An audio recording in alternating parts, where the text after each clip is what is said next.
குண்டும் குழியுமான சாலைகளால் வாகன ஓட்டிகள் மற்றும் பொதுமக்கள் அவதி.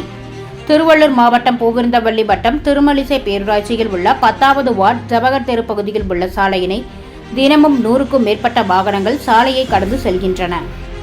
இந்த ஜவஹர் தெருவில் உள்ள சாலையினை பல வருடங்களாக சீரமைக்காமல் கிடப்பில் போடப்பட்டுள்ளதால் மழை காலங்களில் மழைநீர் தேங்கி குண்டும் குழியுமாக சாலை மாறியுள்ளது. இதனால் இந்த சாலையினை கடந்து செல்லும் வாகன ஓட்டிகள் மற்றும் பொதுமக்கள் கடும் சிரமத்திற்கு ஆளாகின்றனர். ஆகவே சம்பந்தப்பட்ட மாவட்ட நிர்வாகம் திருமலிசை பேரூராட்சியில் உள்ள 10வது வார்டு பகுதியில் உள்ள ஜவஹர் தெரு சாலையினை ஆய்வு செய்து நடவடிக்கை எடுக்க வேண்டும் என வாகன ஓட்டிகள் மற்றும் பொதுமக்கள் கோரிக்கை விடுத்துள்ளனர். சான்றோர் குரல் செய்திகளுக்காக பூபாலன், உடன் செய்தி வாசிப்பாளர் முத்துலட்சுமி. செய்திகளை உடனுக்குடன் தெரிந்து கொள்ள சான்றோர் குரல் பக்கத்தை ஃபாலோ செய்து கொள்ளுங்கள்.